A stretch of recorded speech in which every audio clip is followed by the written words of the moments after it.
साले ए साले इतना बेइज्जता हमरा के बुझले बड़ लोग। रे बुढ़िया रे निकल निकल आज निकल ना तो आज के बाद तू अपन एजे रही है बेदखल करे घर से बेदखल करे। सारे रसगुल्ला खाता लो रसगुल्ला 1 मिनट ना रुकले दिया फूफा 1 मिनट ना रुकले फूफा चलले सारे चल रे बुढ़िया रे काहे चिल्लाते खबरदार पहले साइकिल छोड़ी खबरदार अपन हाथ हटा लो साइकिल पर नहीं है हाथ। हेलो ठाकुर यही हाथ नहीं फांसी का फंडा है जल्दी कहते हैं हाथ अरे गब्बर सिंह ठाकुर थोड़े फूफा अभी बारात लौट कई बार खिसियात काहे बनी बारात लौट गई बा बारात ले खबर आई है ए खबरदार ना हमरा के 1 मिनट मत रुका रे बुढ़िया निकल बुढ़िया के बेदखल कर बुढ़िया के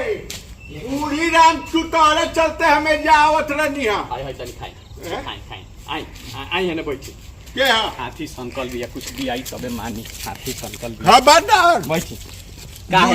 अब काहे खिसिया गई काहे खिसिया गई नहीं बताई खिसिया गई नहीं हां बारात लेखा भइल बारात हां ये देखी कितना निमन बारात के साले खबरदार माने बारात में का दिक्कत अरे अच्छा रोड़ा के माला पहनावल गई रुआ पगड़ी बांध के रहनी आगे वो बुढ़वा हौ देखनी हौ आयतन खाली और जो ना के दांत ना रहे उरौरा के गाड़ी गीत के बुढ़िया छत पर से सुनावत रहे हैं नहीं काजू तो दादा कहीं है अच्छा काजू खाली काजू खाई हां खिसियात काहे बनी ये बताई रोरा कोनो दिक्कत भइलो के तो बताई अस्थिर होले उदा हां किशमिशो तनी खियावा हां खाली किशमिश खाली हां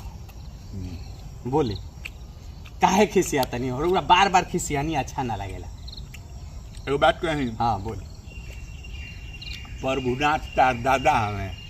प्रभुनाथ नायका पाहुन के तनी सुख रहेला नायका पाहुन का रोने के बन रे अरे तो नायका पाहुन हुआ तनी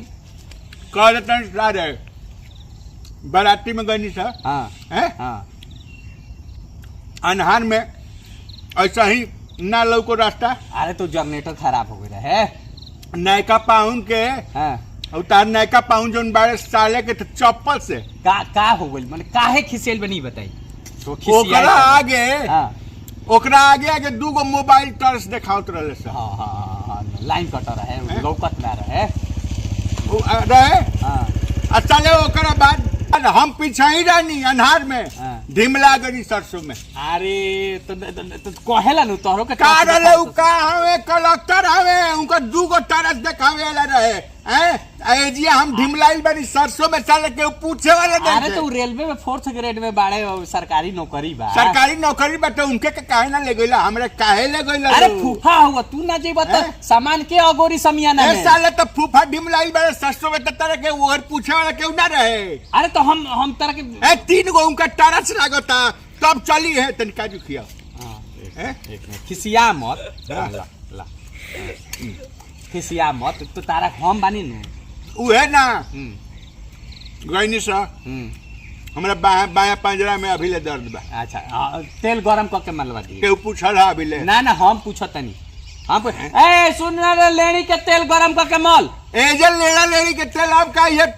ए जे रुका तारे का कि माने केहू मल ली अरे मलवा दिया तू बैठावला है इज्जत से तो तरह के बता दे तनी बात पता होखे के चाहे कि हम काहे जाते रहो काहे कैसे आइल बड़ा गइनी हो जिया गइनी बैठनी हमरा के बैठा देले से चल बाजा वाला के संगे बैठल ना देता ए तो उ तो लगा कि लौंडा हवे पुरान का तू लौंडा समझ के तरह के बैठे ले शंका हो उ का समझ ले रहल त साला उ बुझत अपना में के एको आदमी रहे तो गमछिया ओढ़ के जे बैठा रहे हां वो तू रहला उ हमरा नहीं उठा अरे वो हाला कोई लड़सन की लौंडा है पुरान का बुढ़वा लौंडा बा ओस पड़त रहे त हम ओस पड़त रहे तो हम अपन है सब ओस पड़त रहे तो हम अपन है से करके बैठा रहनी ओस में पड़ो ठंडा पड़ता तनी शीत पड़ तो हम अपन बैठा रहनी तो हमरा के आइले से दूगो छोकरा आई साला छोकरा ओकनी का औकात हम समझ हवा दूगो छोकरा आइले छ वो खातिर खिसियल बड़ा कहले ना रोका ना कहले सनु हां कि हेलो तू एमे कहां बैठल बड़ा चला होने बाजा वाले में ले जाके बैठा दे। अच्छा बाजा ला में तक बैठेले छ बताओ ना गलती हो गई फूफा लड़का हो सब अच्छा ठीक बा ऊ वाले सब ओने के शराती और के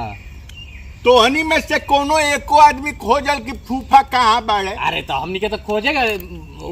बरनेत के बाद खोजाइल कि फूफा कहाँ बाड़े फूफा कहाँ बाड़े अब लौकला ना तो बरनेत आखिर लौकला ना बाजा वाला में जाके खोजला तो बाजा वाला में केहू हित बैठेला तू बाजा वाला में काहे हमरा के सर बैठा दे सब बाजा वाला में ए तू अपने मन कइलो होबा लौंडा के सांझे से देखत रहला अल्लाह किसमिसवा ता दादा कहे किसमिसवा खियावा ना खियाव में लाज लगता ला तन किसमिस वो खाला खिसिया मत लेकिन सनकल हाथी खानी आ उहे ना हां ओकरे बात सुन का हमर चाहे खिसियाल नहीं की का अब का हो गई ओकरे बात सुन हां रसगुल्ला चलत रहे हां बा उजर की रसगुल्ला हां उजर की रसगुल्ला चलत रहे खूब दबा के तहार हउ जन बाड़े है कलेक्टर साहब हां नायका जीजा हैं चिटिया राम हां खबरदार ओकर नाम हमरा सामने ना नायका जीजा माने नायका हूं तो नयके न काई अब कुकुर राम जन बाड़े उनका के टॉप से लेके 2 गो रसगुल्ला देता है। अच्छा हां हमरा के एगो तार के गो मिला हमरा के एगो रसगुल्ला उनका के 2 गो रसगुल्ला काहे अरे ते में हमनी के का दोस्त बा लड़की वाला के दोस्त बा तू देखले हई हम के हई अरे बुढ़िया रुको ना हाय लो काजू खिसिया मत हां सुना हां कह दे तनी 1 मिनट हमरा के ना रोकनी। अरे फूफा हम बानी ए 1 मिनट ना अरे बैगन के चूस्ता बनाओ 2 गो चूस्ता बैगन के भरता बनाओ 2 गो बैगन के भरता ना खाए हां उसे खुजली होता काजू का खोई बोला का जितना खाए करला हम खा लेले बानी जितना इज्जत करे के बात तू कह देले बा रसगुल्ला हई शीतलपुर से आवता तारा खातिर उजर का हाँ उजर का शीतलपुर से हई 1 किलो हां ठीक तोहरे के दियाई हां ठीक बा एगो किनहु ना खोई है ठीक बा खिसियाए के नहीं खे कितना देर में बस हम गइनिया लेके आइनी पक्का मर्दा हां मर्दा मर्दी खिसियाई मत हां ठीक बा जो खिसिया मत अच्छा एगो रसगुल्ला के बदला 1 किलो रसगुल्ला इनु ससुरा रह यार लोग के हम अब ही बतावत माही अकर महीन नर पावत नाही साले प्रभुनाथ 2 गो रसगुल्ला पर भइल बड़ा लाट साहब एगो रसगुल्ला हमरा मिलल एगो के बदले 1 किलो रसगुल्ला तोलवावत नहीं ई कहला इनु कहला सारे लोग हमरा में लागी लोग फूफा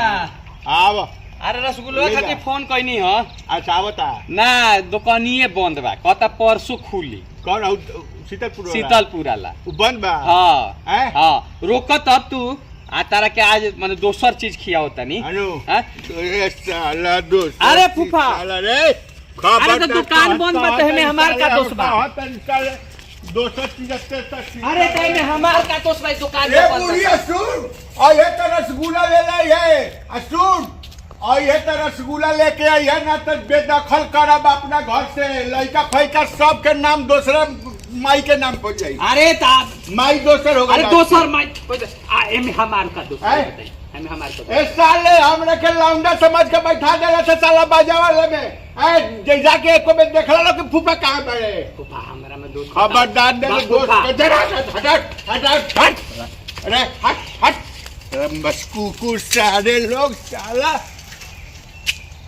मार का दोस्तों बका। नमस्कार दोस्तों, मैं आपका दोस्त भी अभी विजेंद्र सिंह रौरा देख रहा बानी आनंद मोहन ऑफिशियल। जी प्रणाम। और ये चैनल पे ये वीडियो कैसा लागल है लाइक करी कमेंट करी, चैनल सब्सक्राइब नहीं कर लेता सब्सक्राइब करी। मामा बहुत दिन बाद आइल बानी, फिर हमने के एक से एक फेंकू बाबा और फूफा खिसियाइल बड़े थेथरलो जी सब लेके आ रहल बानी सब। और एक से एक रील्स जोन बाटे रोल के देखी एकदम फर्स्ट क्लास, बहुत मनोरंजन करी। हाँ रुआ हंसी लेता अच्छा लगेला। इंस्टाग्राम फेसबुक सब पर रुआ लोग जाई देखी हंसी मुस्कुराई खूब मनोरंजन करी और ऐसा ही गुदगुदात रही, हमने के आशीर्वाद देते रही, अपने हंसी और पड़ोसी के भी हंसाई शेयर करके तो हंसत रही मुस्कुरात रही, वीडियो देखते रही। धन्यवाद, लव यू।